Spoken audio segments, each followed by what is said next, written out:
Hello and welcome to episode 12 of What's the Story? Hash Brown Glory. This is Lee. And I'm Tom. And this is the very final episode Of the first series. I think that's a sneak peek. We will be back. In your ears. In your ears. In your ears. We'll be coming back in your ears. In no time That flat. piece of cake, that, isn't it? This is really quick. Story of my life. We've got a new friend today because we need prompts and stuff to talk with. We're going to talk about the last 11 weeks and the guests we've had on very briefly and our journey. So how's it been for you, Lee? Strange, really. Really quite strange. Well, it's completely out. You know me. I'm completely out of my comfort zone doing stuff like this. I've done remarkably well just accepting to do it. Yeah. Rather than do 12 weeks of talking I did take a deep breath. of a camera. I think we should do a podcast. And I was like, oh, for fuck's sake, do we have to? Yeah. And we do. We do need to. Yeah. Because I see the... Innovate or you evaporate. Exactly. I see the benefit in it. And also just learning from these great guys that we've interviewed as well. That's basically what's got us through talking to that thing and that thing and that thing. The other thing was the Adam. See what he's wearing today. Oh, it's disgusting, ghastly. But if he likes it, let him be him. Oh, it's not a miniskirt, is it? It's not a miniskirt. It's not. It's too high. Everything's out. It's a belt. Everything's out. It's a belt. A belt and some bells. But I think it's been great. I've actually loved it. I didn't think I would like it. I thought I'd be a bit cringy, and even like listening back, I thought, I'm going to listen back to them. It'll do me head in. But I've actually enjoyed listening back to them as well. I've actually quite liked it. Full disclaimer, I think we are bloody hilarious. I mean, you should have heard the laughs that I've laughed at myself. Honestly. I crack my own jokes and I crack me up. You know, in the mornings I come in and Tom's there with his laptop open, laughing. I'm like, what are you laughing at? Me. I'm bloody hilarious. I'm glad you think I'm funny. I don't think anyone else does. Melissa doesn't. Melissa doesn't think I'm funny. Well, she had years of it, though. She thinks I'm nosy as well. Now. She didn't tell me, nosy? but I just read it in a diary. That's one of your shit jokes as well, isn't it? Fucking hell. Oh, you didn't see that coming, did you? No, I didn't. I thought you were actually snooping in a diary. And I practiced that on Adam and Ashley earlier. Fucking hell. This is what I've got to live with. Oh, dear. I'm already steaming up. It's not doing well. I'm already steaming up. Oh, no. Screen's gone. I think also, like, the confidence that we've got now, like, we're about to do a solo show or a duet, a duo. Yeah. Two sausages on stage. That's not a joke. Sorry, I'm not walking into a joke there. Two knobheads. What are you calling me? We're just, I think now we've got the confidence to talk a bit more about a topic. For example, now we can talk about the podcast itself, but for an hour or so. And I think that's growth in ourselves, and that's pushing the boundaries of what we know, which I think is really great. Yeah, and I think it's just discussing stuff as well. It's like what's on our minds and airing kind of things. Airing dirty laundry. Airing dirty laundry into the public. Yeah. And we haven't got any dirty laundry, have we?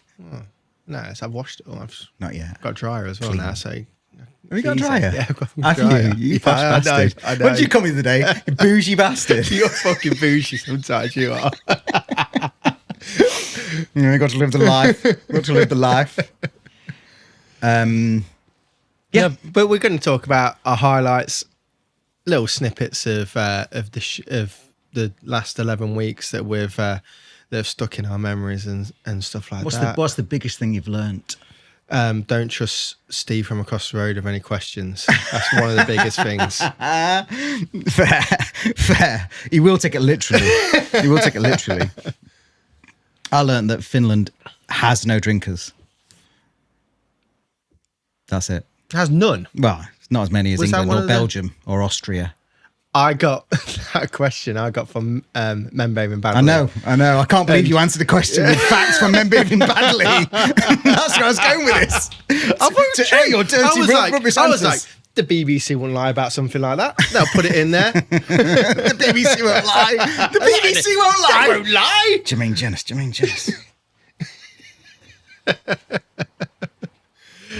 There's lots of lying. If like we've got a lawyer, we need a lawyer here today, don't we? You can dress up as something else. We're shirt and tie.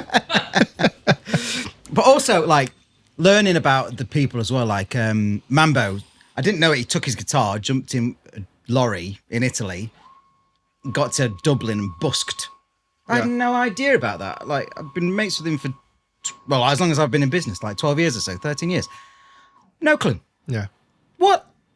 But it's just interesting as well to see how different people, one, how they work, how they want to get to the top of their game, whether they thrive like Harry to go to 3 stars, or like Harrison Griffiths, there's only 2 of them baking thousands upon thousands of cakes, and they're happy just them 2 baking the cakes, then selling all the cakes themselves. They don't want someone to sell the cakes for them. They want to experience that kind of side of it as well.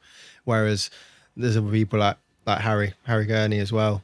I really enjoyed Harry's interview. Yeah, it was great. Really did. It was a great insight because obviously he's come from a completely different environment, but with the same kind of pressures and incentives. It was all about goal-driven targets, Yeah, definitely. you know, which I think is well, it's massive learning, isn't it? Just to be like, you can still do it from there to now. You know, like I don't know with cricket goals, you're going to get 10 wickets this year. Is that that's attainable, right? Yeah, whatever it might be. And it's like, well, we're going to get 10 million in revenue this year, or whatever it might be. You set yourself a goal and work towards it. Find out what you're going to do to improve that and work towards it. It's a lot. There are, and there always has been, a lot of similarities between business and sport. I remember one guy talking, I think I mentioned it on the pod, about, like, I think it was something that Tiger Woods did whenever he hit a duff shot, which was rare.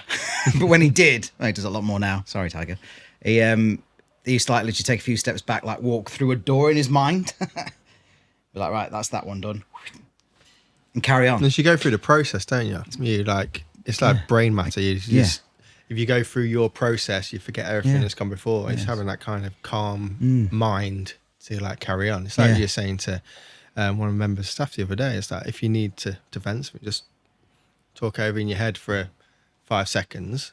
Think about what you're going to say. Don't like blurt words out, and can just kind of think about it, and then say what you want to say clearly, concisely, and then move on, kind of thing. And that's kind of the same thing with like a sportsman. It's like, if they've had a rash shot or done something they shouldn't have done, just calm, and then go through your process again, kind of thing. Don't go ape shit on yourself or on anyone else for that matter. Yeah.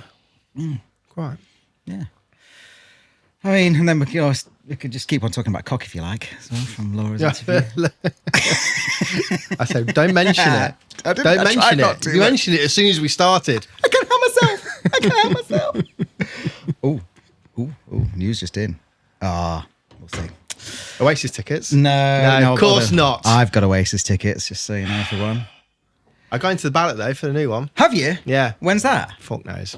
No. You have got in though? Yeah. Oh, that's great. That's good news. No, well, I've got in the ballot. Yeah, I've got in the ballot now, and I need to pick me. Oh. So not. So you've already. So hang on. So since it all went tits up on Ticketmaster, you've then got some information saying you're going to be in the ballot for the next 2. Yeah. But then you've got to get the ticket. Oh wow. Well, that's a step forward though. Well, it's positive. I didn't. So. Because you got a ticket.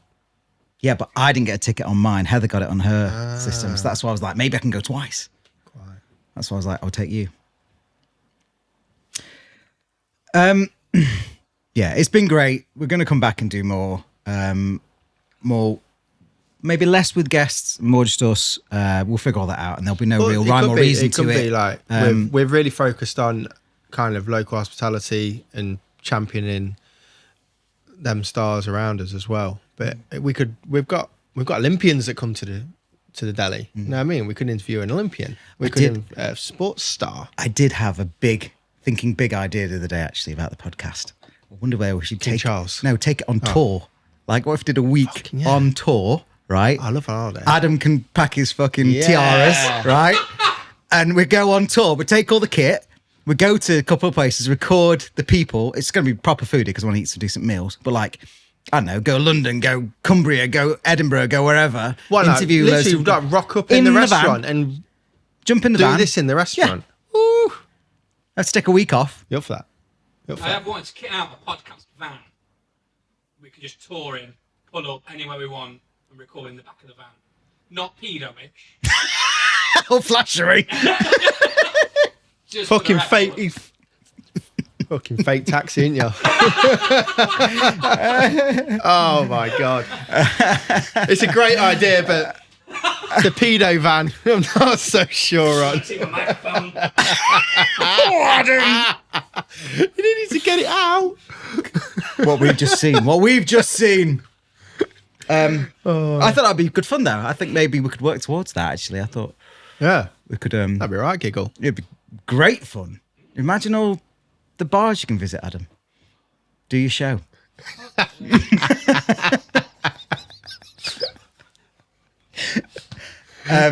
So there's an idea for the future. I don't think it's going to be series 2, but it could be series 3.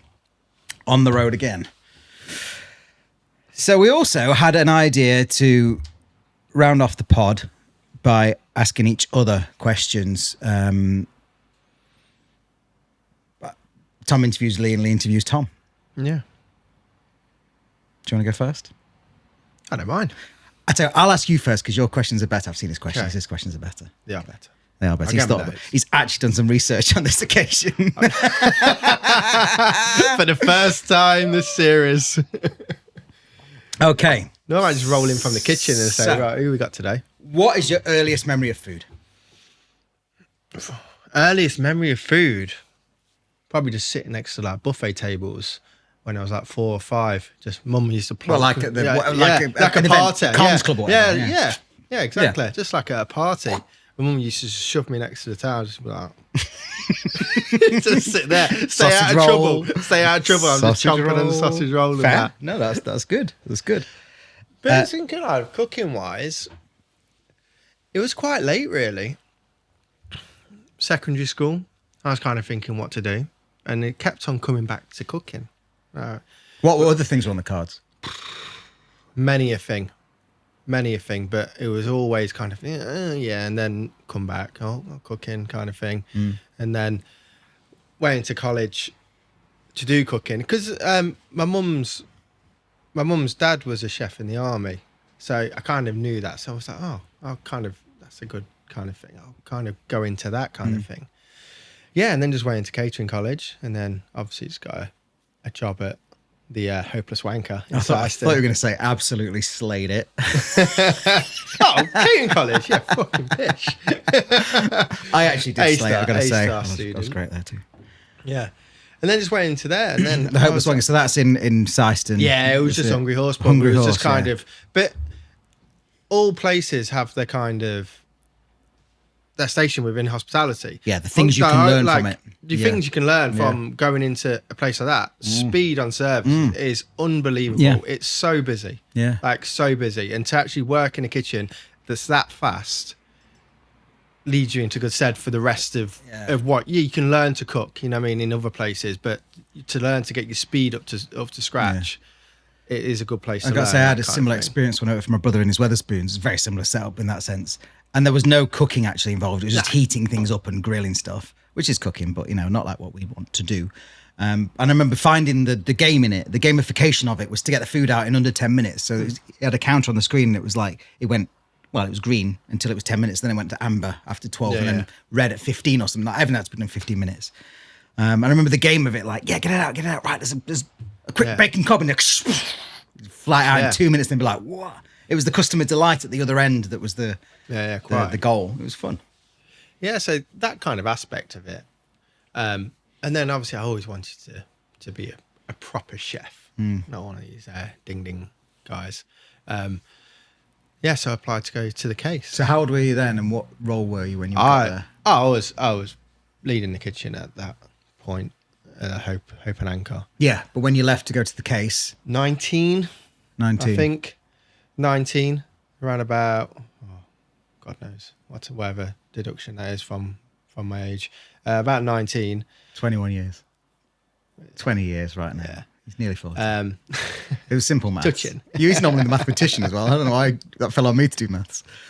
Always wanted to cook. And then I went into the case with a couple of really good chefs. One of them, who was kind of my mentor as well, Ian Bremner, who helped me a lot, really. Kind of took me under his wing. Went in there as a kind of commie stroke CDP to start off, doing like bar food and in the champagne bar. Did sandwiches and stuff. You start off there and then you kind of move up, and he took me under his wing and put me on the pass like early. And he was like teaching me how to present food, and then went on to sauce for a good couple of years on there. And it was, I can remember, like, in the case, it was quite a lively atmosphere in the restaurant. Well, it's a busy place, and it's in the peak as well. Yeah, in its heyday, it was extremely busy. Yeah. So we had probably 120 on a Friday, Saturday night, upstairs and downstairs. And then we had the champagne bar as well, with people in there. We had canopies going down to there as well. But in the kitchen, there was big personalities in the kitchen, and you come in and it was kind of, you had to kind of live up with them. And they're all kind of gone from your local pub to into centre of Leicester with a load of townies, basically. And you had to kind of get in with all them, and Saturday nights you would finish around about 12:30, 1 o'clock in the morning, and then you'd just go out afterwards. I can remember doing one of my first Saturday services on sauce, and I did well, you know what I mean? But I was absolutely buzzing by it. Like buzzing. Yeah. And I couldn't wait to get out. All my mates were out because they always went Parody Life kind of thing every night. So I always knew where they were. So I'll head down to Parody because we didn't have phones really back then. No. And so I couldn't kind of Ring them up. Yeah, ring up. Couldn't send them a WhatsApp. Yeah, you couldn't WhatsApp. That was a twinkle in Zuckerberg's eye. Yeah, so I was, but I was like proper hype. It was like, it was unbelievable. Like a service went completely perfectly. It was one of my first ones. It was wicked. It was wicked. So you're flying, yeah. Yeah, so that was kind of, I was like, that point then, that was my kind of first experience of kind of, that's wicked, that. This feels good. This gone is my from, calling. Yeah, gone from messing around in the pub, and we had some great times at Hoper. So I was with my brother, I was with all my mates kind of behind the kitchen. We had a great summers, but he wasn't cooking. No. He wasn't cooking. But I think deep down you know that if you want to do that for a living, like, it's not the place to be. Certainly in that style, if you want to do excel and be creative, I think that's the place. Quite. You know, we can be a technician and fly it out and be the best employee, but if you want to be creative, which you are, then it's not the right place to flourish. No. And everyone knows that because you can learn from different things and move on. Like, even if you're the most, I don't know, the best place where, you know, you can learn things, you can still move on and learn heaps more, which is what's so fantastic about food, actually. There's always something to learn. No, definitely. Yeah. Like, and going through that, I moved my way up into sous chef. Ian Bremner left, and then another head chef come in, and I learned more off him. He worked at for Gordon Ramsay as well, and like, you learn different things off different chefs. You have different styles, and you learn different methods, which is all good. Then he left as well, so then I took the reins for the case for a year, and that was hard because it was like big personality in the kitchen, and it was quite a feisty kind of atmosphere at times as well. So you had to kind of control everyone and make sure they weren't basically squabbling, like getting 9 o'clock, leave at 12 o'clock at night. People are squabbling all day. It's fucking tiresome. Yeah. You know what I mean? Yeah, you have to kind of control that squabble. But going through that, and I always said to David, the owner, that I wanted to move into kind of development. And so he tried to get me to speak to a few people, which I spoke to. But then I kind of thought I need to learn more about food. And that's when moved to the Hammer, really. That's where we met. Yeah. And I was like, I went from head chef to basically chef to bar. Yeah, we were chef to bar. It was a funny little brigade there, wasn't it? Yeah. The Hammer. I was in charge at the time, but I was no better than anyone else at that point. It was just a case that I got the deal of being in charge. Also, that one of the opened my eyes again at the Hammer, which wasn't the case, is everyone at the Hammer wanted to be a chef. Yeah. Whereas no one really wanted to be a chef. They just fell into it. And they were like, I'm just doing this now because basically I can't be asked to do anything else, or I'm shit at everything else. Yeah. So they're just doing it because, whereas everyone at the Hammer wanted to be in that, wanted to be there, wanted to be in that industry, wanted to do the best that they could. That was a great thing. And being in that atmosphere it was just way better. And no one squabbled. It was all calm. It was all nice, and everyone got on. And everyone got stuff. on. Yeah, it was great. Yeah. We had a great 2.5 years. There was a couple of bigger personalities, but generally we got on all really well. Yeah. You know, just to go and have a and to do that standard of food as well, because we was doing good food at the case, but that was another. There's levels, and that was just another level up as well. Yeah. And we didn't have the 2 rosettes then, but we were cooking 2 rosette food. It was only a matter of time, really. Yeah, we did some good stuff.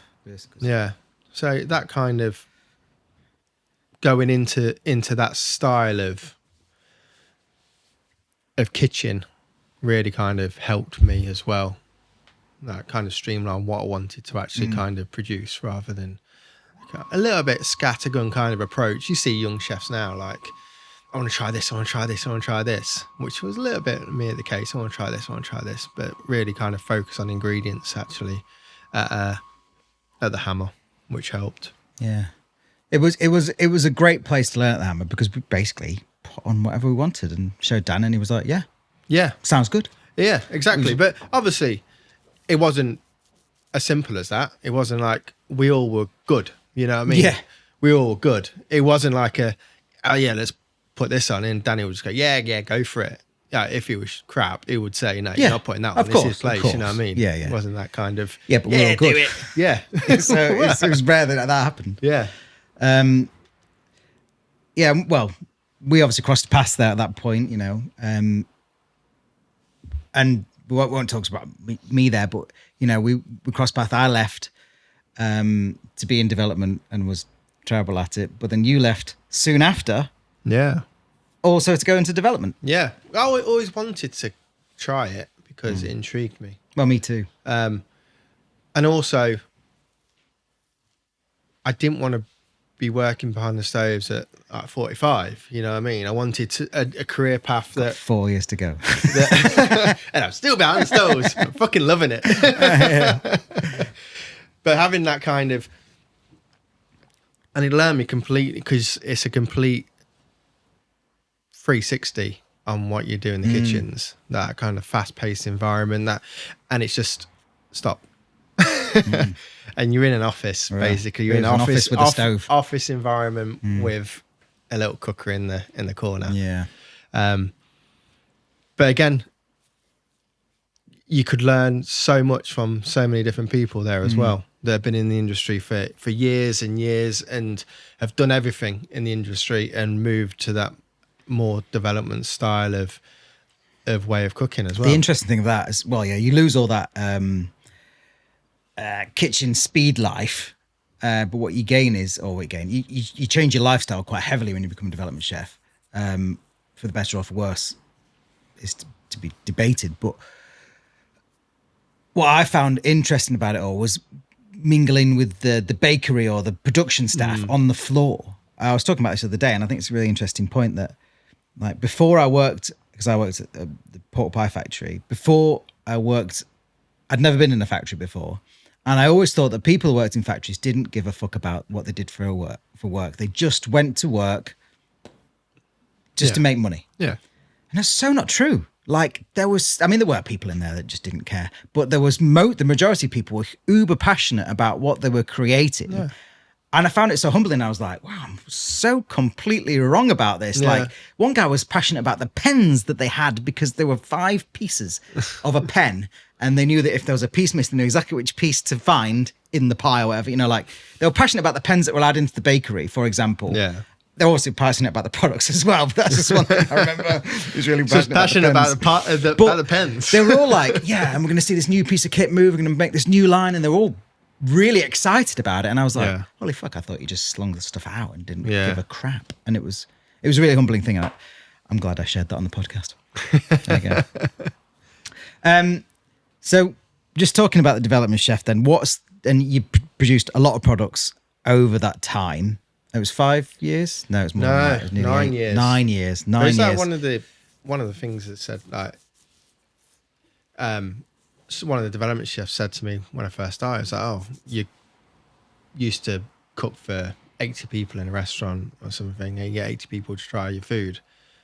Here you get about 20,000 people try your food. It's that kind of thing. Yeah. And like you say, it completely changes your mentality, because the pressure in a Saturday service in a restaurant is high, but it goes very quickly. Gone at 10:30, yeah. Whereas the pressures in the development kitchen, if you make that one mistake, it's going to cost you a hell of a lot more than one dish on a Saturday night service. So if you make a mistake, like millions of pounds, you've got 10 pallets down, you've got over 30,000 cheesecakes fault, basically. Yeah. And it's about 100 grand's worth of stock that is on your head. Yeah, nice one. Well done. So the pressure is like, whose recipe is this? I got it from Good Food Mag or whatever. Other magazines are available.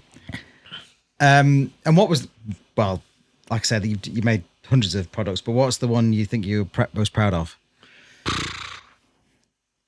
There's a couple for different reasons, really. There was, and can they still get it today? Yeah, they can. Okay. Yeah, they can. Then.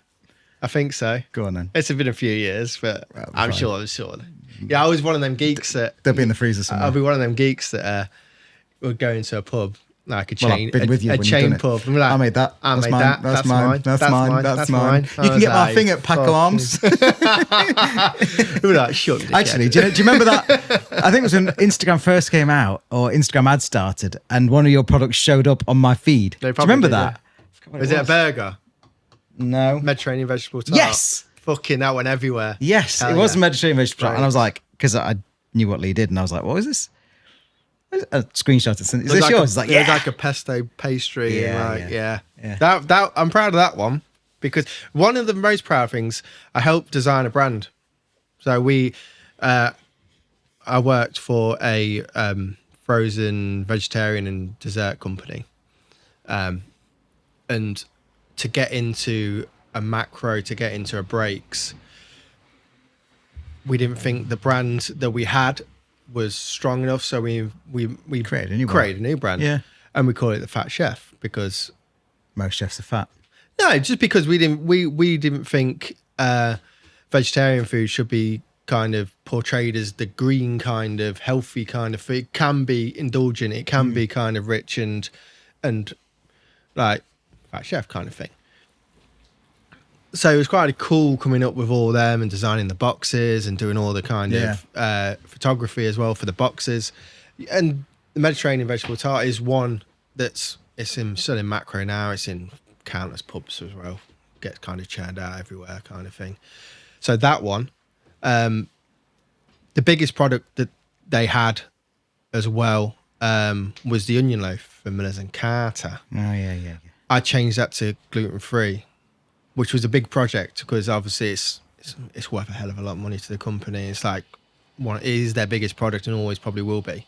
So to change that and to keep it on was quite a good one.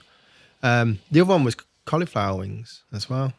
Cauliflower wings. Do you know, I like cauliflower wings, but do you know what annoys me about cauliflower wings? People feel that they have to hold them like a fucking chicken wing. It's not a fucking chicken wing! With the stem. Oh, God, I want to reach over and slam people for it. It's got no bones in it, dickhead. Sorry, rant over. Do you hear that? You 30 listeners. They nibble round. Like some corn on the cob. Go and choke on a proper bone. Oh. But they're fun. I like eating them. Yeah. But there's no bones in it. So don't pretend there's bones in it.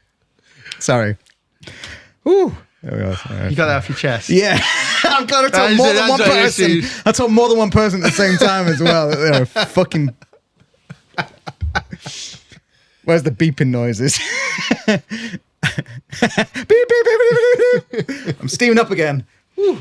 Yeah, but I'm that one as well, because that just went off the scale. There was getting pallets and pallets of cauliflower in. I was just like, can you make cauliflower again? Yeah.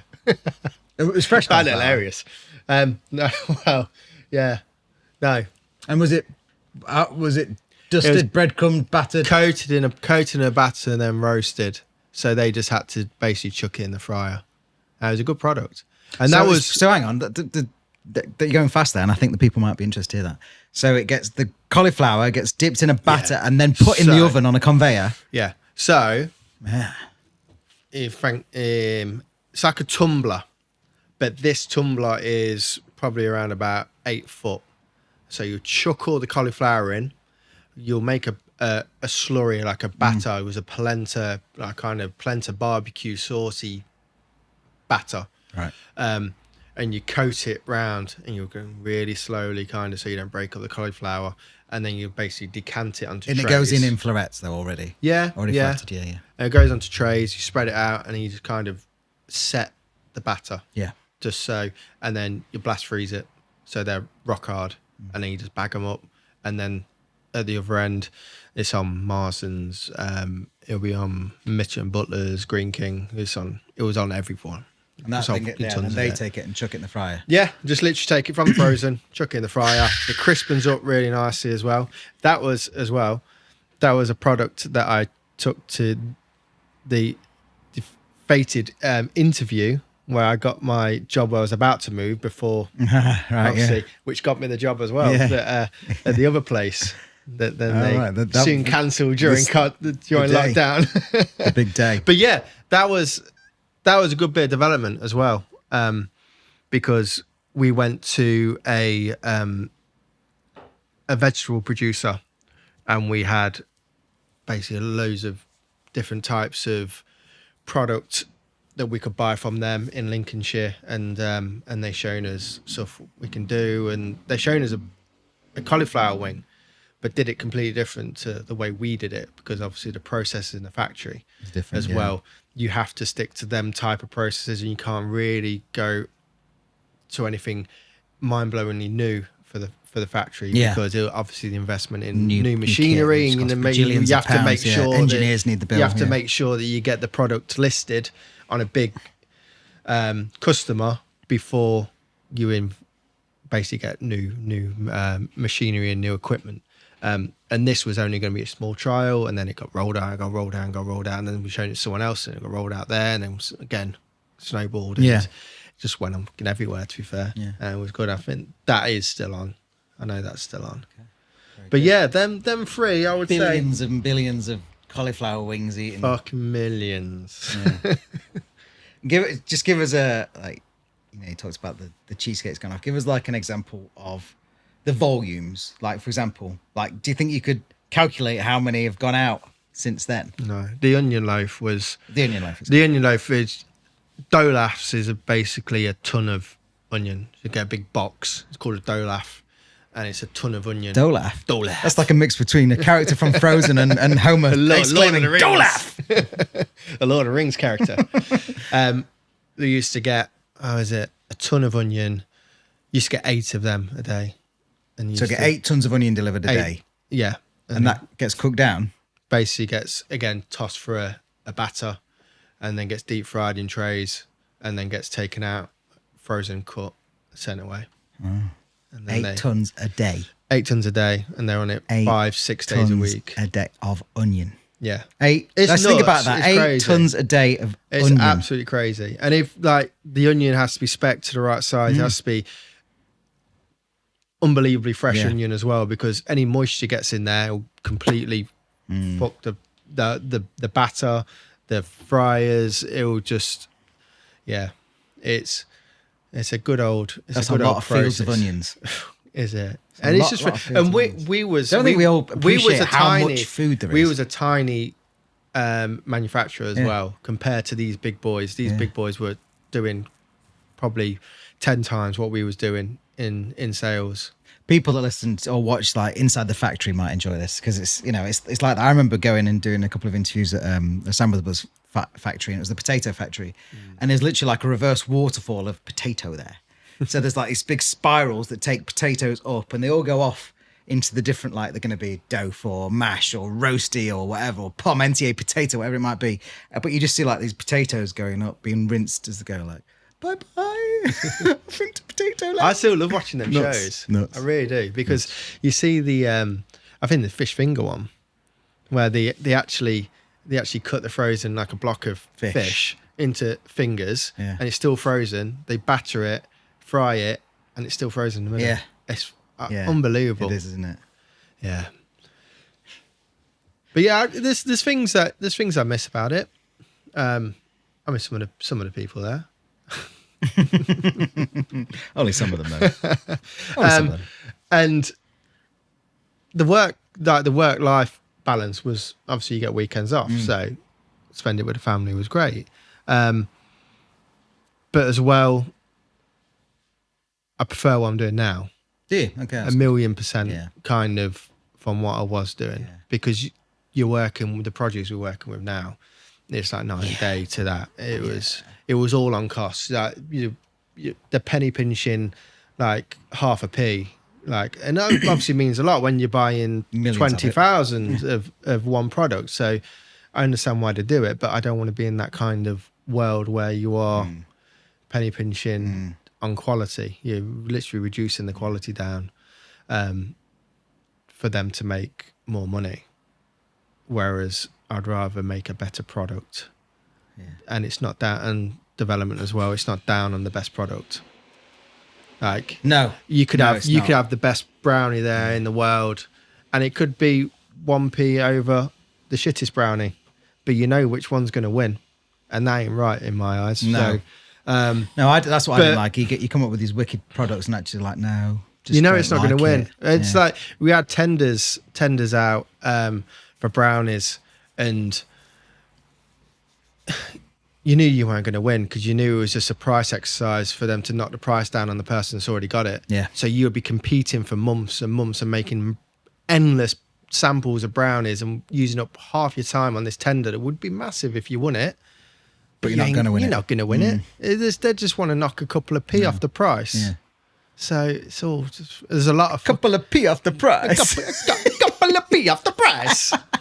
It's just, there's a lot of fucking around basically for nothing. It's a lot of I found in my experience was what Lord Sugar said. I heard him say it is like, you could have been running around with a dustbin lid strapped to your arse and no one would have noticed, or looking busy, and I felt like there was just a lot of that there. A lot of people being busy doing not very much is my point, and I didn't really get on board with that because we come from a background of hard work and determination and results, ultimately, like output that you can tangibly see. Now, rightly or wrongly, I may have not seen their output, but it just felt like everyone was busy doing nothing. Anyway, sorry. Proudest moment of being at Rustic Kitchen? Or being back in Rustic Kitchen? Yeah. I think just opening. We've always had that dream, haven't we? We've always had that dream of opening. Yeah. And I don't think, to be fair, we've probably even now, even sat down and actually kind of thought about what we've kind of achieved. Yeah, you know what I mean? Yeah. For the first... Like we've got a podcast! When we did the garden, we had a beer with Grounds from Pete, didn't we? When we finished the garden. Yeah. And that was probably the first time we actually sat down and actually had a drink and actually thought, actually, it's all right. Because it was all just go, kind of, we need to get it done, we need to get it sorted. Right now, we're open. Right, shit, we've got customers, we need to sort them out, and then we need to do something else, then we need to do outside, and then we need to do upstairs. And there's always something, isn't there? There is that always kind of something. Takes your mind off actually what you've achieved. Yeah. And I think one of the Instagram videos that you've done way back... And we walked through here and that back. That's a good video. That's a good reel because it shows what state the building was in, especially the garden. The garden was fucking horrible. I think, and this place, I think the crap as well. Yeah. But then to actually see upstairs as well. But then to see it kind of unbelievable, vibrant and people in the sunshine, and it's just like you open that door and it's all people out there, and that's very nice. It's magic, isn't it? And I think, I don't know whether it was me or there was an old couple that come in here, and I think it might have been you, and you told me that they said, "Oh, I was just come in for it. I thought it was a quiet kind of cafe," and he was like, "There was so much energy in the place." And he was like, really, like, kind of like. Makes you feel kind of alive, and that was a nice moment as well. It's just like making people's day, and I think we want to kind of create an energy and absolutely and a kind of a place to be, and I think we've kind of achieved that, which is nice. I think so too. Yeah. So that's a pretty proud moment. Now it's all been about you, but what's it like working with me? This is my last question. Tough. Yeah. We're moving on.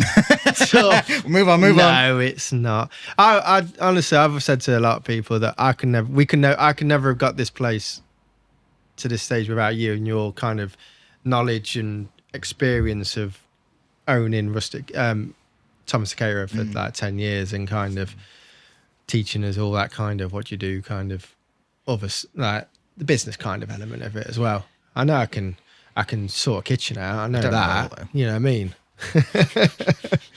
But yeah, but still and just having someone there as well, because like just to voice things off and do we do this? Is this right? Is this? Should we go with this? Is because I say we don't know the right answer. It's definitely been a nice thing for me to have. Like, if both of us, do you know that rant that you just heard there about the cauliflower wings? Leah's had all of those in various forms, but on a mobile phone. And another thing. And I'm not shouting at you, I'm just venting. I think you feel better after it. That's what. Yeah. What do you want me to do about it? Nothing. Just want you to listen. Okay. The shit jokes are tough though. Mate, that was ace. That was ace. She fell for it as well. It's not necessarily the shit jokes. It's you tell someone and I'm in earshot. So I know you've told someone and then you go and tell someone else and I've heard that as well. And then you come and tell me, I've heard it 3 times now. And you expect me still to laugh. I don't expect you to laugh. I expect you to listen. Oh, good old. I love a one-liner. I've got notes. I've got all the notes in my phone. All right, is it my turn? It's your turn. Oh, I'm going to quiz you. Going to quiz you. So, shall we start? I'm going to start with the same question you asked me, actually. It's a good one, isn't it? Yeah. Earliest food memory. And how did that develop into your kind of food journey, and where did your food journey then go and take you? So, I ate spaghetti carbonara when I was 7 years old on my birthday in a restaurant somewhere. See, bougie bastard. Fucking bougie bastard. What can I say? Fish fingers and chips. No, I'll have carbonara. I remember I think I also remember my mum being like, "Do you want your ketchup there or all over?" But I'm not going with that because that's not. You had ketchup on your carbonara? No, but I will tell you a story as well. So it was spaghetti carbonara. I was 7 years old and I remember eating it and thinking, holy crap, like how can I make something taste this amazing? That was literally my light bulb moment when I was like, oh my God, I've got to do this. So 7 years old, I wanted to be a chef. And I remember just all the time, especially when my mum wasn't there, my dad would make spaghetti carbonara his way. And he made it in various different ways. And I trusted him with it until one time he decided that he was going to shove in a tin of tomatoes in the carbonara. And I've never let him live it down. He literally made a carbonara and then right at the end, pop. It was horrible. I was like, what have you done? You've ruined me. Oh, it was just disgusting. It wasn't even just split and yeah, it was minging and cold because it had just tinned tomatoes in it. He was like, I was just trying to make it a bit more healthy. Fucking don't. There was another time I was actually home from work sick, or college from sick, and Dad made some scrambled eggs and and I think they're the shits, man. And he put Tabasco sauce in it and fed it to me. What the fuck? Anyway, so yeah, that was sort of like my earliest food memory, which but also led me to want to be a chef. Yeah. So it's a pretty good one for that. I still love spaghetti carbonara as much now as well. So after leaving college, where did you go into first, and what kind of process did you go from college? When I was 15, I was working at a restaurant called the Bay Tree in Retford, and I went as the pot wash because we're starting the pots, and I got a job swiftly as a kitchen porter. It's the commie chef with Fredo, and then after I think it was about a year, I knew that, and I just started college. Fredo's my first chef. Fredo's a French guy. Not just a little frog. Yeah, little frog. Yeah, Fredo the frog. Little chocolate frog. He's a decent chap. Love him to this day. I'm still in contact with him as much as you are with Bremner. And quite influential in that sense. But I knew that, again, like this place was slinging out Break Brothers paninis, and in the evening it was a bit more of a fancy restaurant, a brasserie.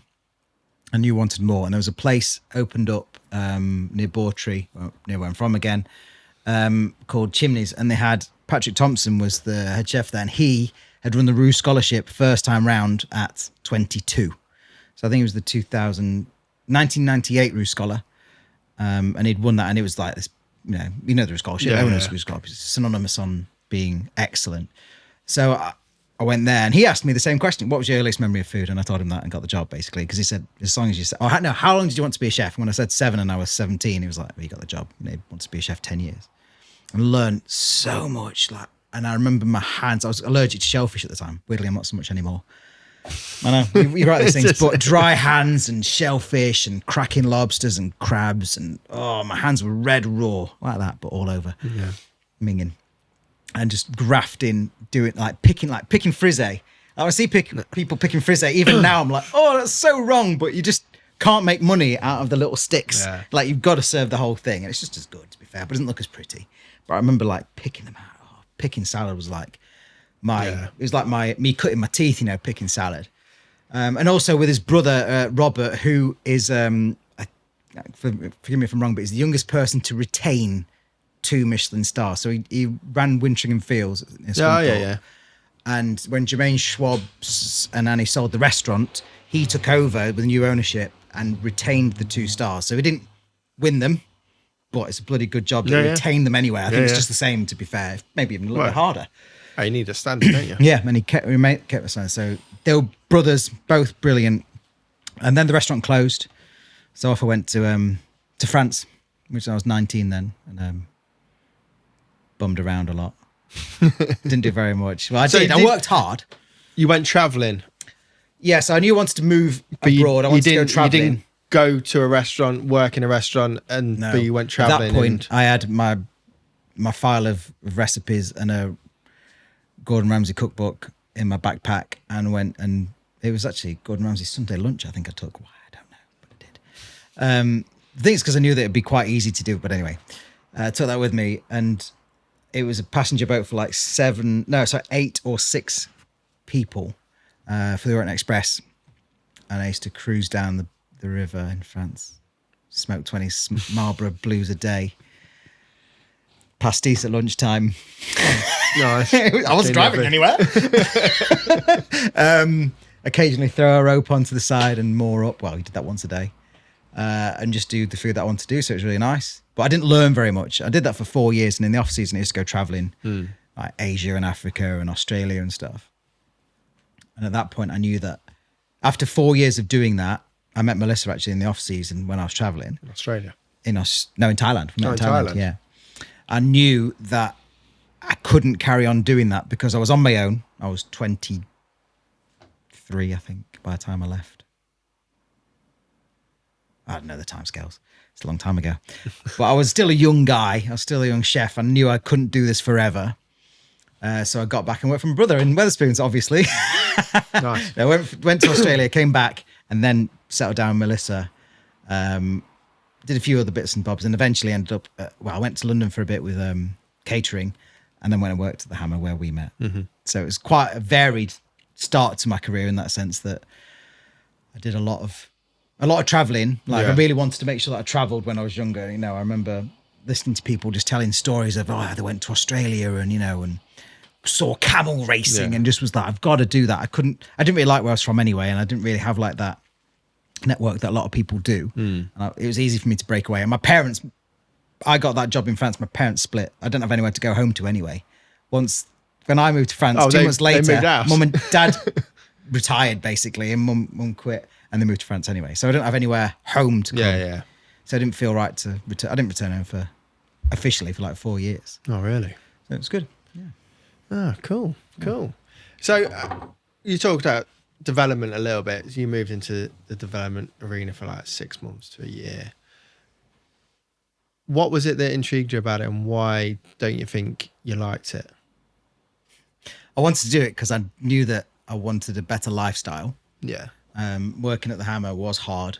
We worked, we worked 5 days, but it was every night, every lunch, split shifts, weekends. Rarely get any time off without pleading. And I felt like that I knew I still wanted to do something in food. I still want to do something in food. Even if I didn't do this, I think I'll be doing something within food, because I'm passionate about food. And I felt like that might be the best way to go about it. And actually, in Leicestershire, there's a load of places that you can work as development chef. It's really like food production around here is massive. Well, it's in the centre of the country, isn't it? So you got good access to everywhere. And I went for a couple of interviews, one always within Sandwich Brothers, but one making sandwiches, one with ready meals, and eventually got the pie gig. So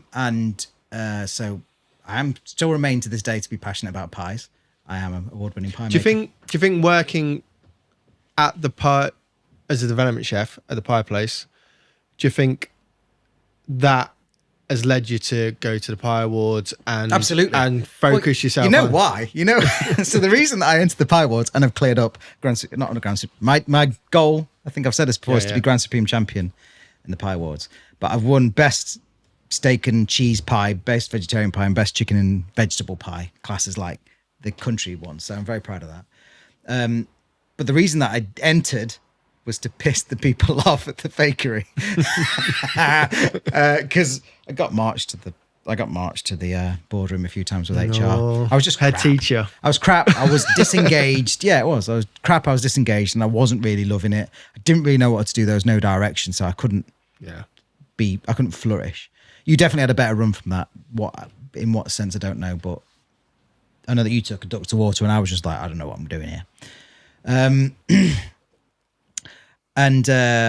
So I entered the pie awards to piss them off, basically, because then I won like 2 or 3 classes that they were entered in, and I was like, in your face, jackass. And now I just do it because I like it. So going into starting your own business with Thomas the Caterer, obviously doing wedding catering. What's the similarities and what's the differences between starting a business with Thomas the Caterer and starting Rustic Kitchen? What are the similarities? Similarities, you got to get customers. Yeah. You got to get customers. And I think my biggest learning, is always sales before operations. Like, I was really focused on having like the best product and the best like website and the best brand and everything. For a long time, at the start of Thomas the Caterer, I used to stare at Twitter going, right, this thing, I heard that this thing gets us customers. It's just, and I was like, right, it's got to come through some point. We didn't.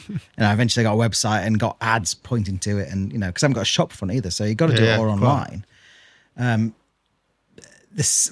similarities are that you start from scratch, so you've really got to build up a brand and make people listen to what you're doing. Because in theory, the businesses are massively different. They're as well. Hugely different, massively different. I'm learning, and I'm going, even now, and it's not even now because it's fair to say that we're always going to learn. But like, I go, we did this thing at Rustic, let's do it here. Or I've done this thing at Thomas the Caterer, let's do it here. There's things that can be folded over, or even like pricing schedules and stuff like that. And actually going, well, I've learned that there. Why haven't I done it here? Or vice versa, in many different guises. A little upsell here, a little cross sell there, or whatever it might be. Premium pricing is the biggest thing for me. Is always, like, well, what's premium, and let's sell more of that. Or 80/20 says that 20% of your customers will buy a premium product. So what is it with us? Ours is really the full English is the most expensive thing, or add a syrup, or whatever it might be, a little upsell. Had a hash brown. It should be 20% of people are buying hash browns, for example, extra easily. I think it's actually more because we're that good.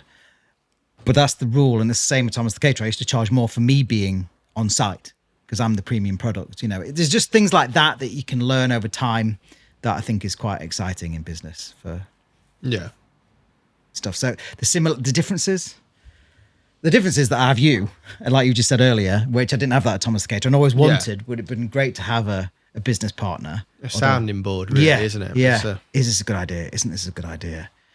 What we're going to do with this, someone also shoulder the stress, because it's tough. I think that's the biggest difference is having you. Isn't that nice? So don't make it weird. Don't make it weird. Always a joke. Always a bit of tenderness followed by a weird joke. That's me.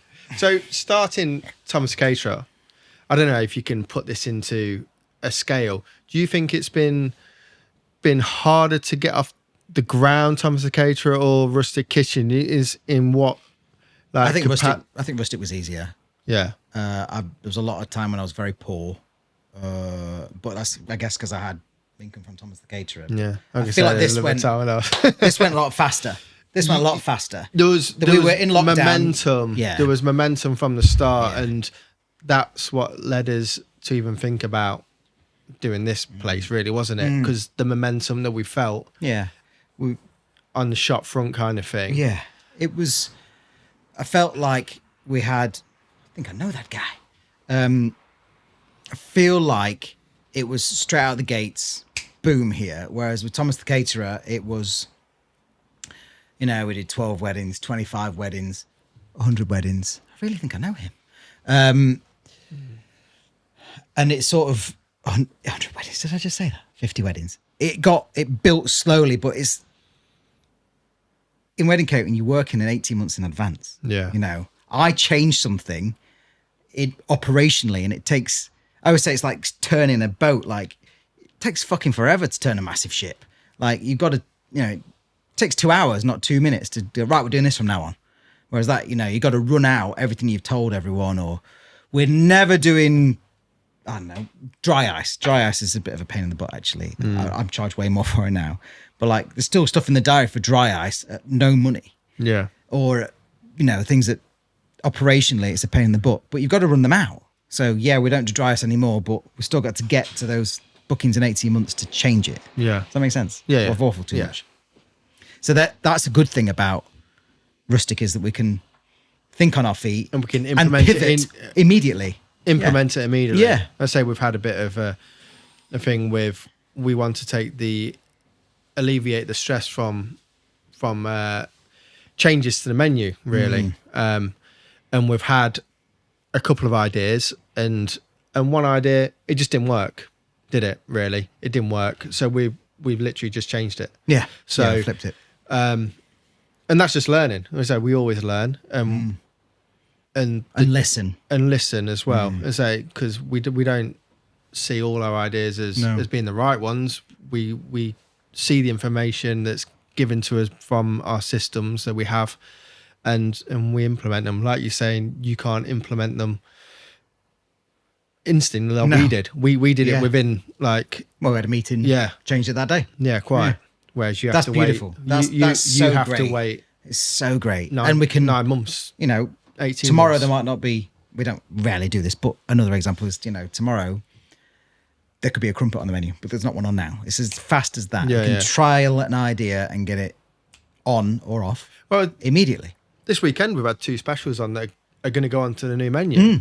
And basically one of them we really like, but we didn't know if we could achieve it in the kitchen, as in whether it would be too much of a operational hazard. A bit of a time vampire as well. Yeah.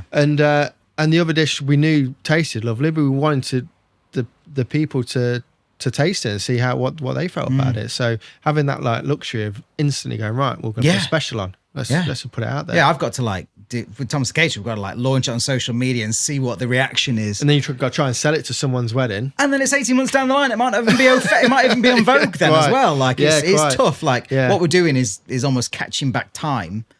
Because if I'm putting stuff on now, it's like, that's a wicked idea. I'll cook that in 18 months. You almost have to be ahead of the trend. I am, mate. Look at me. I'm wearing a Verna shirt. You got a big C on your head. It doesn't stand for.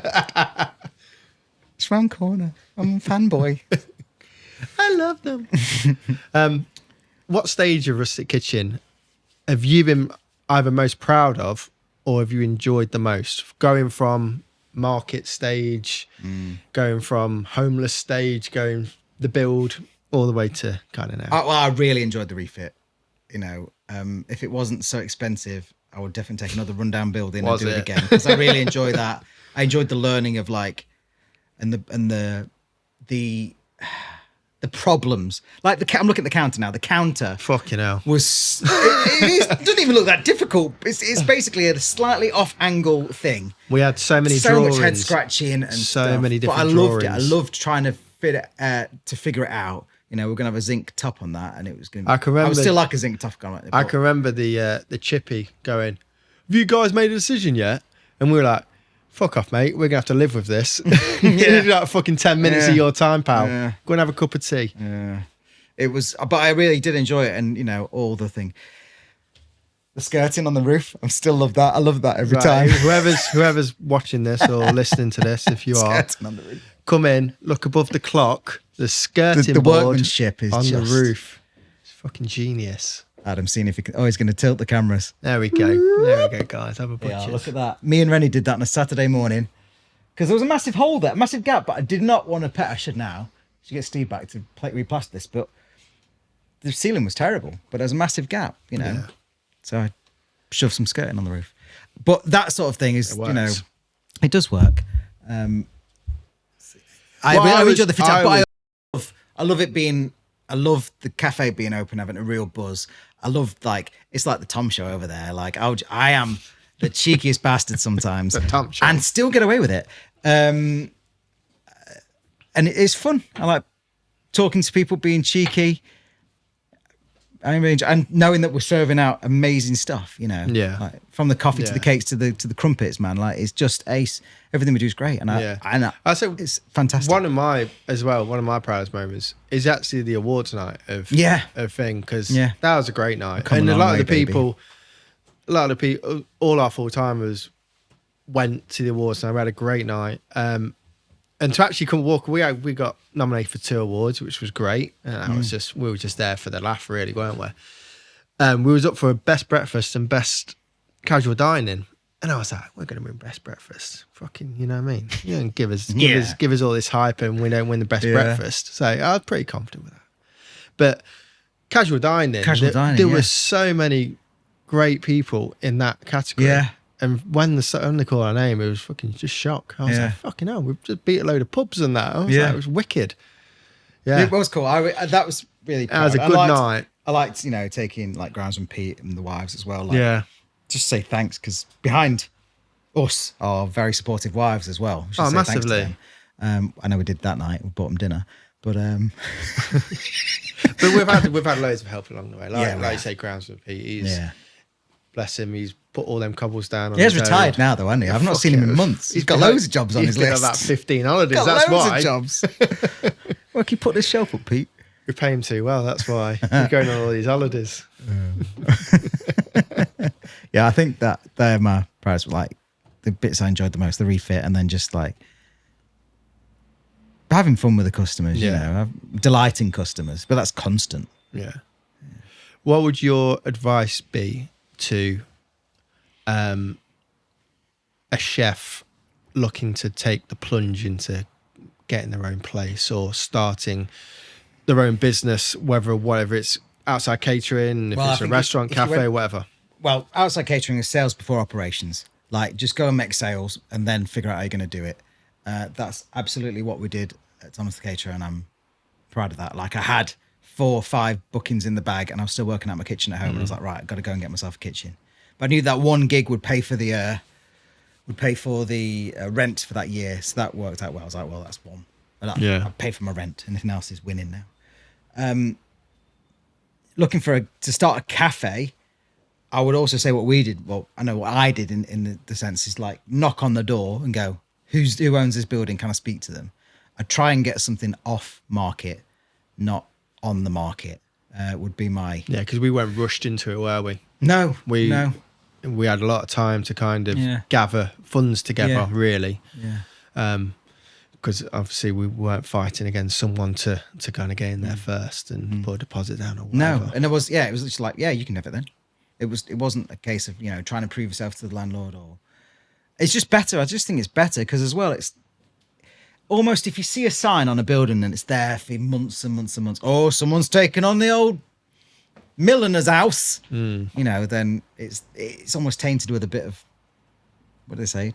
Tainted with a dirty brush? I don't know. There's a phrase. Possibly. The Oracle will know. But, there's just that whole... Well, he knows dirty brushes, doesn't he? So I think that would be my best advice. And then just believe in yourself. I think believing in yourself is when the magic happens. Yeah. And the best things come when you're out of your comfort zone as well. True that. There you go. Wise words. That. Right. Shall we go into the... Is that me? That's you. Okay, thanks. I enjoyed that. You can have no, I don't anything need to else. enjoy that. But also, we've got some questions from the public as well, haven't we? We have questions from the public, and there's going to be a snazzy jingle now. No, fucking play Emmerdale, dickhead.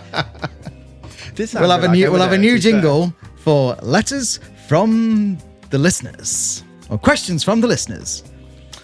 Okay. We've inundated. We have been inundated. I can't believe it, actually. Fucking just from one Instagram story. Instagram post. People have so many questions. Honestly, just came flying in from all different sorts of people as well. And if you want to send us a question, you can send it to what's the story #brownglory@gmail.com. There. Okay, I'll say at the end just to get your pen ready. So the first question is from Julian in Weston-super-Mare, all the way over in the West Country. What? Yep. We've got someone. Yep. She asks, shit the bed. Do you eat all the food you make? Not all of it, because we serve some as well. Yeah, the proportion mainly gets served. But, like, we love the food. We yeah. love the food yeah. we make. Yeah. That's why we make it. Steve from Kettering says, what are your worst habits? What is my worst habit? Nice. I've got some bad uns. Worst habit. Oh, it's probably my jokes. I'm definitely shiny new thing. I reckon I've got some sort of ADHD kind of thing. Everyone's self-prescribing these days, but actually the more I look at it, the more I think maybe that's me. I'm definitely like, start this, never finish it. Start this, never finish it. Lee actually pulls me into line with that and makes me finish things. I don't know. I'll have to have a think about that one. Okay, we'll come back to that. I've got some bad habits. We don't want to tell anyone. I don't want to tell anyone. Don't want to fucking flicking your bogies. I don't. Maria from Wigston, do you have parking and can I bring my dog? Well, I'll let you do that one. Yes, we do have parking to the rear of the building. You can bring your dog. We love dogs, but don't bring them in the building. Not in the building. Because we have to be fair to every single dog. We can't have a little cute little dog sitting in the corner and a big Alsatian outside. So to be fair to all dogs. Yeah. Not just Alsatians. Yeah. Yeah. Quite. We're talking about big stinky dogs, basically. Stay in the garden. Sam from Quenninborough, age 21. An age there. We got their age. Yeah. What? Well, yeah, how old are you and where are you from? Are you doing anything for Christmas this year? Yes. We are, aren't we? We are. It's actually live now. It is. It's live on the website. Gasps. It is. So we have got our Christmas order form, which we have done in the last couple of years, but it is now officially on the website as well. So you can go and order stuff now for Christmas if you want to get that organised. We have 4 collection dates. I'm not getting behind the wheel every 4 collection dates. So we've got 20th, the 21st, the 22nd, 23rd, and 24th. I think you started a day early. That's 5, isn't it? No, it's 20th, Friday the 20th. Oh. Yeah. Oh, yeah. Anyway, it starts on Friday the 20th, ends on Christmas Eve. They're the collection dates for anything festive that you want. We've got cool stuff. Just a quick synopsis. We've got things like canapé kits. We've got you can buy all the slabs and whole cakes and batches of mince pies and stollen and bakery goods and cheeses and stuff. All the sort of the good stuff that you really we've got want. a turkey and cranberry pie. At Christmas. Christmas time. It's Christmas. And also we're trialling a delivery. Yeah, I got my words mixed up there. We are trying delivery only on the Monday, the 23rd of December, where Tom and Groundsman Pete will be trundling around delivering, hopefully, a shitload of products. I'll probably be listening to a really important podcast called What's the Story #Brown Glory. Have you listened to it? And also, we've got a Christmas market as well. We've got a Christmas market, which we're in the process of planning, which we want to do on... 22nd? The 22nd, the 22nd Sunday. of December. Which we're hopefully going to get loads of cool people to come and sell some stuff. We're going to have some Christmas food on offer and lots of festive cheer. We've got to do it now because we just put it on the podcast. Means booze. Festive cheer means booze. And also we're going to look at doing some Christmas party nights as well. Yeah. With grazing tables, grazing boards. So 4 of your friends want to come and celebrate Christmas, we're going to try and do them every Friday throughout December. Yeah.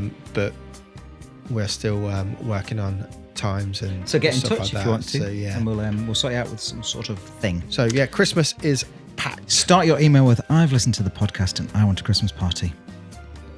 Fact. Is that what I said? Yeah. Is that right? Yeah, you can say what you want. No, Say, I want you to "Give me a start the Christmas- email with "I've listened to the podcast and I want a Christmas party." Give me a Christmas party now. Sue from Mount Sorrel, she doesn't have an age stated, just so you know. She said, "What and when is Oktoberfest this year? Or what's happening and when?" Sue, you've written this question really badly. when and what is happening? She's probably drunk. Oktoberfest. Yeah, keen. So it's on the 5th of October, is it? Yes. Let's have a look on Instagram. There's a live question as well. From the listeners, a live question from the listeners. So finish this one first. Yeah, I just saw it and I got quite excited. Yeah, the 5th of October, here in the garden, 4 till ish late. We've got Round Corner Brewing on tap. We've got the schnitzel, the currywurst, the fries. There's no coffee. I'm not doing coffee. We'll have some cakes as well. It's a beer festival, isn't it? It's a beer festival, no coffee at a beer festival. Could Maybe be coffee flavoured beer. whole range of Round Corner beer. Yeah. We're having in the tins and we're going to have a pump as well. Yeah. Brand spanking pump. And it's going to be great. And I'm going to put together a banging playlist. And also Jacob's going to wear lederhosens as well. Is he? So yeah. Look, it is. Yodel Jacob. The t-shirt Lee wears, where can I get it? Adam from hottrans.com.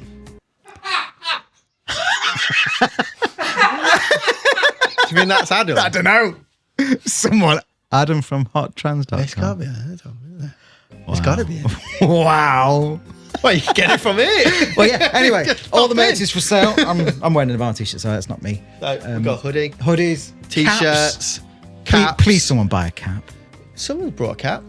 Did they? Yeah, one person. Wow. Or a tote bag. We've got They're loads lost. of tote Yeah. bags. Email the show. In fact, the next person that emails "What's the story?" #brownglory@gmail.com gets a free tote bag. Yeah. Done. That's an easy win, right? Adam, put your phone down. This is from Jack, 29, single from Loughborough. Why I need to put that detail in, I don't know. But Why do anyway, you need to- what's your favourite chocolate bar? Why did you say any single? I don't know. Jack, 29, single from Loughborough. That's what it says.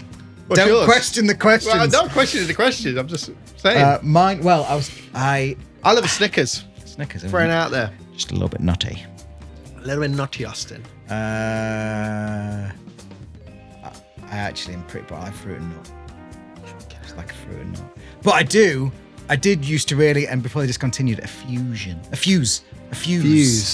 They discontinued it. So it's like a whisper with bits in it. I've grown into a crunchy as well. Oh, it's like a throughout my crunchy as a years. kid. I didn't And like now it as a kid. Yeah, Now I like them. Yeah, I like them. Excuse. Yeah. Not about the sizing though. Orange Toblerone. Oh, I do love a Toblerone. I used to go to school with a guy Like a called footlong. Toblerone. Why was it called Toblerone? That was his name, Toblerone. Fuck off.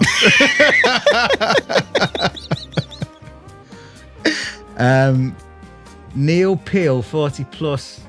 Again, why are people putting their ages? From Mount Sorrel. What other impressions does Tom do apart from a kiwi fruit? Cheeky. I'm doing a great impression of a hot dog. You've robbed that from Austin Powers. No, I've robbed it from Mrs. Doubtfire, but it's good. Oh, yeah. No jokes are original. You have to invent words to create a joke. Okay? Have we got a question from Stuart there? Oh, yeah. They snuck by that. Do you have any pictures in high res of Adam you can send me? Stuart from Cornfield. Is that a real question? No, not Jack. What? Do you have any pictures in high res of Why Adam you can high-res? send me? Why high res? Saucy. Oh, wow. Oh. At least you didn't say laminated. Can I just send him my OF link? OnlyFans, yeah. Have you got an OnlyFans? No. Oh, it'd be fucking great if you did. Honestly, please say you have. Let's start a Please petition. say you have. Let's start a petition for the OnlyFans. Podcast guy. Honestly, love it if you had. honestly would. So because of recording schedules, we launched a competition in episode 11 episode 10. It's episode 10 to draw a picture of Adam and send it in, and the person that we deem the best picture of Adam will win a brunch at Rustic Kitchen. For 2 people, like a brunch for 2 people. Coffees and brunch, 2 people. Yeah. Because it's quite exciting. So there will only be one winner. We will frame it. It will go behind the counter. And he's so upset with us about this. No. I can't wait. If these questions do go by, we'll have loads of fans. So it's open till next series anyway. So we're going to, in about January or something, we're going to kick off with something. And that's when I guess we'll announce the winner of the competition, isn't it? Yeah. First episode, we'll drop the bomb and the picture. So keep your questions coming. They were really funny. Thank you, everyone. And I think actually now you have to state your age. I think that should be a thing, is who you are, your age, and where you're from. And maybe an interesting fact about yourself. That'll be fun too. Yeah, just in brackets. Yeah, just in brackets. So for example, Adam. No, I'm not even going to go there. I can't. He's had enough. He's had enough. He will walk out. He will walk out. Well, I have to collapse all this crap first. And then be like, right, I'm going. Thanks, guys. So this is us, isn't it? So it is. Thank you very much for listening. We've had a hoot. I think even Adam's enjoyed himself. Yeah. We'll be back in 2025 with another series. More mindless yabbering. Yeah. Like we discussed earlier, we may even go on the road in the future. That's a cool idea, isn't it? It's a fun thing to do. Please review us. Leave a comment, leave a rating, and share it with someone that you think will enjoy it. It's really important to help the podcast, to help this get shown. We get a report, and it even shows how many impressions that you've had on the interface of Podcastville. So that helps, because that then gets shown to other people. So the more reviews, the more comments, the more ratings, the more sharing, that all helps to grow more listenership, which is ultimately what we want people to listen to us talk. Yeah. I think that's it, isn't it? Right? I think that's it. Thank you very much. We are humbled with the support. Yeah, it's been great. Yeah, any questions? What's the story? #glory@gmail.com. Thank you.